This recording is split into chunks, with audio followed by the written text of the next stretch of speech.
মানুষ রাজধানীর সড়ক ও রেলপথে বেড়েছে যাত্রীর চাপ। এ নিয়ে বিস্তারিত জানাতে মহাখালী বাস টার্মিনাল থেকে যুক্ত হচ্ছেন ইমদাদুল আজাদ। ইমদাদ, জানতে চাই যে ঈদযাত্রায় ভিড় কেমন দেখছেন এবং যাত্রীদের কি কোনো অভিযোগ আছে কিনা?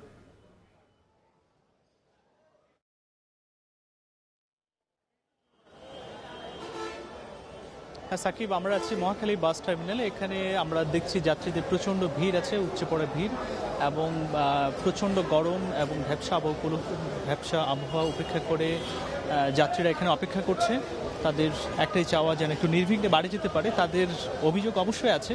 এখানে এই বাস টার্মিনালে উত্তরবঙ্গ থেকে শুরু করে দক্ষিণবঙ্গ, মোটামুটি সারা বাংলাদেশেরই বাস এখান থেকে ছাড়ে। তো এটার দক্ষিণ প্রান্তে সাধারণত ময়মনসিংহ অঞ্চলের বাসগুলো ছাড়ে। তো ময়মনসিংহ অঞ্চলের যাত্রীদের যে অভিযোগ, তারা টিকিটের জন্য ঘন্টার পর ঘন্টা অপেক্ষা করছে। অনেক যাত্রী 4 ঘন্টা ধরে লাইনে অপেক্ষা করছে। আজকে 4 ঘন্টা পরে যারা টিকিট পেয়েছে, কিন্তু তাদের যে কাঙ্ক্ষিত বাস, সেই বাসটি এখনও পৌঁছায়নি।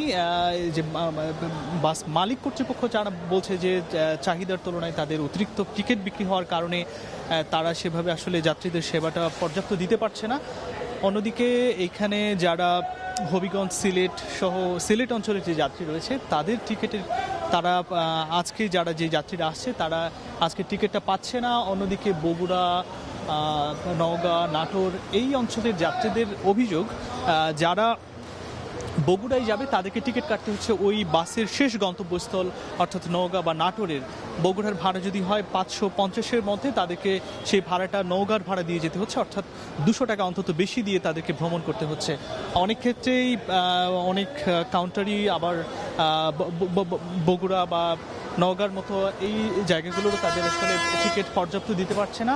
অন্যদিকে রংপুর, ঠাকুরগাঁও সহ পঞ্চগড় এই অঞ্চলের যাত্রীদেরও পর্যাপ্ত তারা টিকিট পাচ্ছে না। সাকিব, এই ছিল মহাখালী বাস টার্মিনাল থেকে আমার কাছে সর্বশেষ। ঈদযাত্রার খবর জানাতে যুক্ত ছিলেন ইমদাদুল আজাদ।